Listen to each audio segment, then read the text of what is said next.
किसानों को सही बिजली दे, दिन को बिजली दे। आप मेहरबानी करके कोयलों की व्यवस्था तो कराओ।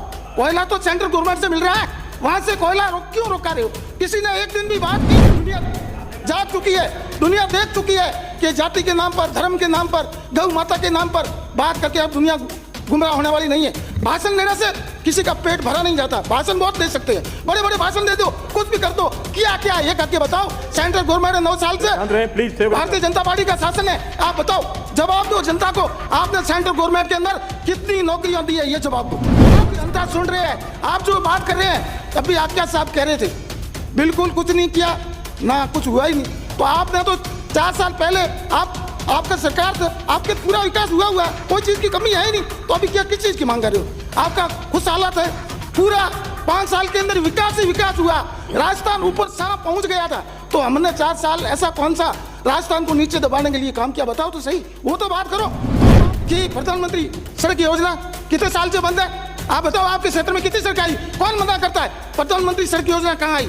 और जो पुरानी प्रधानमंत्री सड़क योजना आज से 10 साल पहले सड़कें बनी है, उनकी क्या कंडीशन है? पिछले 3 साल से कोई एफआई का पैसा नहीं आ रहा है, उसके बारे में बात करो।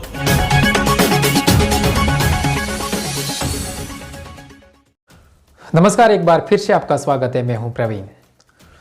राजस्थान विधानसभा में चौटन विधायक पद्माराम मेघवाल ने केंद्र सरकार में बीजेपी सरकार पर जमकर निशाना साधा, साथ ही केंद्र सरकार की नाकामियों को भी सामने रखा है। पद्माराम मेघवाल ने कहा है, हम भाषण नहीं देते जैसे प्रधानमंत्री देते हैं। अभी हाल ही में मोदी जी ने कौन सी घोषणा की जो देव नारायण जयंती पर पहुंचे थे राजस्थान में? कितनी नौकरियां दी, कितना किसानों का फायदा करवाया, कितने सालों से प्रधानमंत्री सड़क योजना बंद है। जो 10 साल से पहली सड़कें बनी हुई थी, उनका अब क्या हाल है? साथ ही मेघवाल जी ने अपनी सरकार के फायदे भी गिनाए।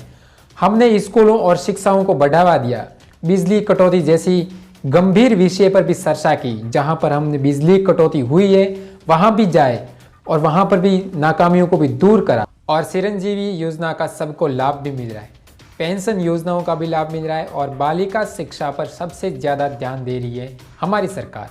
आइए सुनते हैं मेघवाल जी ने और क्या कहा। किसानों को मजबूती देने के लिए हर संभव काम किया। बिजली देने की बात हो, 3,80,000 कनेक्शन दिए, आपका तो बिजली का एक कनेक्शन भी नहीं दिया। मेरे विधानसभा क्षेत्र के अंदर 4 जीएसएस दिए, आपने क्या कुछ नहीं किया।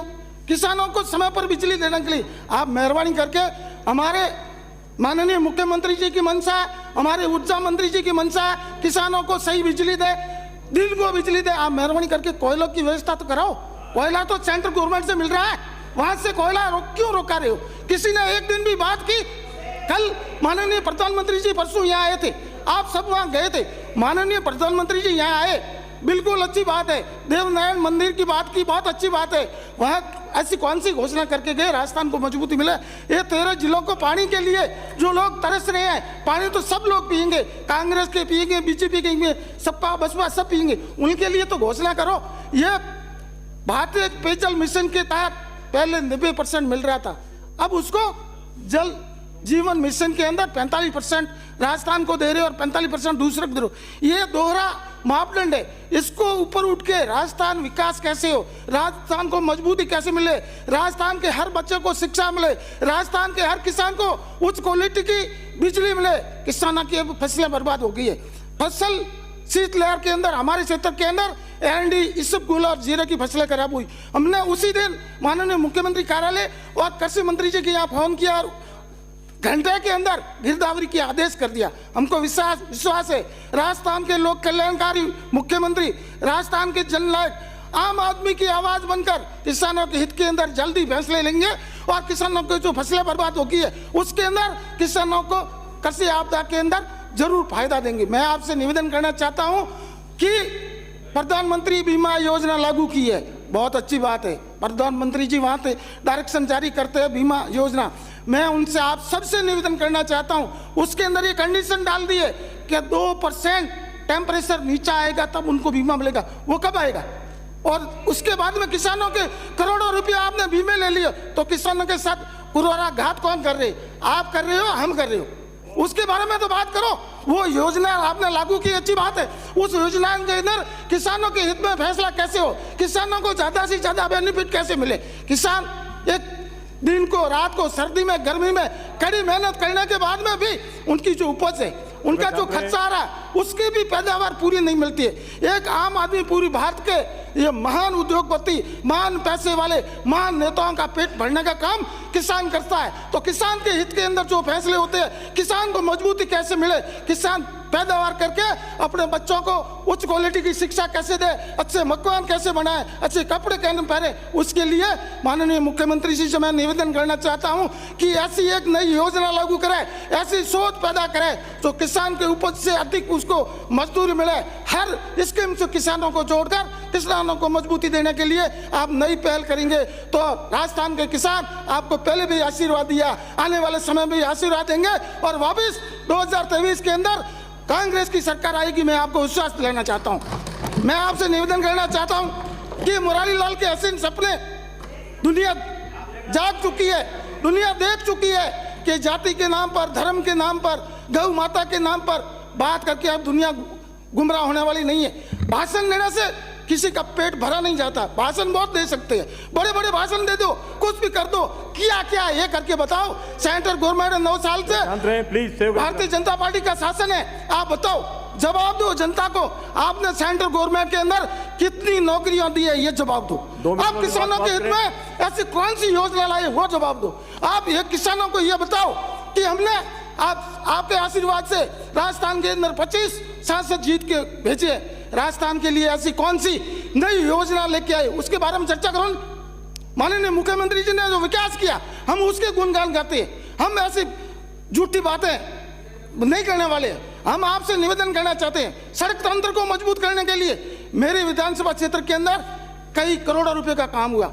मैं आपसे निवेदन करना चाहूंगा कि प्रधानमंत्री सड़क योजना कितने साल से बंद है, आप बताओ। आपके क्षेत्र में कितनी सड़क आई, कौन मना करता है?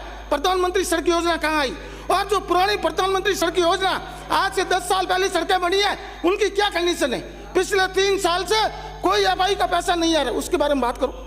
अच्छी बात है, इसके बारे में बात करो। मैं आपसे निवेदन करना चाहता हूं कि मेरे यहाँ 1 मिनट में अपनी बात समाप्त करें। 220 का जीएसटी सेक्शन हुआ है, परंतु उसकी स्वीकृति नहीं हुई है और पूरा मेरा क्षेत्र डबल क्रॉप है। किसानों को बिजली मिल रही है परंतु उनकी पूरी क्वालिटी नहीं मिल रही। मैं आपसे निवेदन करना चाहूंगा कि माननीय मुख्यमंत्री जी 220 का जीएसटी सेक्शन है, उसकी स्वीकृति टेंडर जल्दी जारी करें और उसकी किसानों के हित के अंदर जो अच्छा फैसला करें।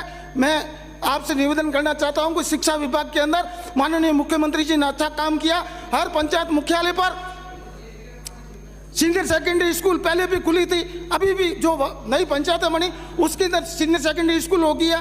10वीं थी उसको भी 12वीं कर दिया। परंतु अभी जो भर्तियां हुई है उसके अंदर शिक्षा मंत्री जी जो जहां बिल्कुल स्टाफ नहीं है वहां दूर दराज के क्षेत्र के अंदर पहले पद वहां खोले और वहां पद भरे जाए तो किसानों को, गरीब के, मजदूर के बेटे को शिक्षा मिलेगी।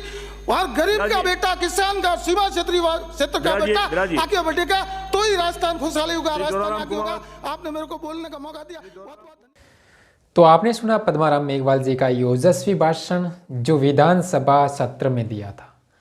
यानी कि पद्माराम जी ने मूलभूत जो रोजगार जैसी समस्याएं, गंभीर समस्याएं, उन पर मुद्दा उठाया और विधानसभा में बेधड़क बुलंद आवाज में बातें रखी।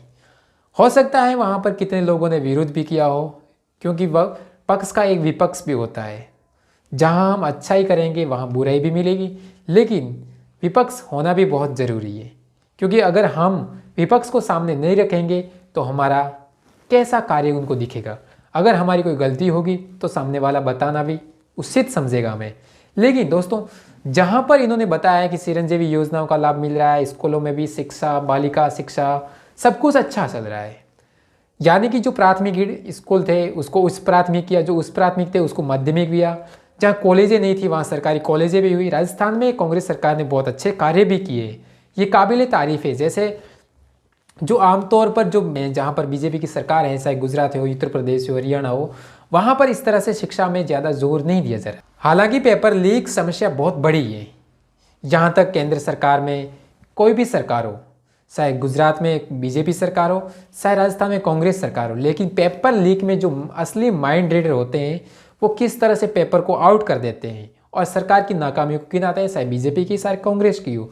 लेकिन दोनों सरकारों को इस पर जोर देना चाहिए कि आम युवाओं का भविष्य कितनी मेहनत करके वो पढ़ाई करते हैं, लेकिन उनका पेपर लीक हो जाने के बाद जिसने वो पेपर पढ़ लिया उनकी सरकारी नौकरी लग जाएगी, तो जो दिन रात मेहनत करने वाले उनका क्या होगा। इस पर भी सरकार को सोचना चाहिए, समझना चाहिए। हालांकि राजस्थान में ये सबसे बड़ी समस्या है बिजली कटौती, जहां पर किसानों को बिजली नहीं मिलती। हालांकि किसान को रात में बिजली मिलती है, इतनी कड़ाके की ठंड में। अगर आपकी नाइट ड्यूटी होगी तो आप घर में भी बड़ी मुश्किल से काम करते होंगे, लेकिन एक किसान इतनी ठंड में रात को 10 बजे लाइट आती है, सुबह 6 बजे कटती है या फिर 4 बजे कटती है, चली जाती है लाइट, यानी कि तो इतनी रात में इतनी ठंड में वो आखिर किसान सरसों की फसल में, अरंडी की फसल में, जीरे की फसल में कैसे सिंचाई करेगा? क्या उसको ठंड नहीं लगती? जो हमें भोजन देता है, भोजनदाता हम उसको कह सकते हैं, तो क्या आप उनकी भी ये समस्याओं को दूर कर सकते हो? जो रात को जो बिजली देते हो, रात के बजाय दिन को बिजली दे सकते हो ना, कम से कम उनका तो समस्या दूर हो सकती है। लेकिन केंद्र सरकार ही नहीं, राज्य सरकारों को भी ये सोचना चाहिए कि हमें किसानों के लिए दिन की बिजली भी देना जरूरी है। जो रात में अक्सर किसानों को 10 बजे बिजली आती है तो वो पूरा दिन पूरी रात उसी में लगा रहता है। तो दोस्तों, अगर हमारी वीडियो पसंद आई हो तो वीडियो को लाइक शेयर सब्सक्राइब जरूर कर दीजिए। शुक्रिया दोस्तों, देखते रहिए न्यूज़ 22 लाइव। मैं हूँ प्रवीण। दोस्तों, वीडियो पसंद आए तो लाइक शेयर और न्यूज़ 22 लाइव को सब्सक्राइब करना ना भूलें। शुक्रिया। देखते रहें न्यूज़ 22 लाइव, सदैव आपके साथ।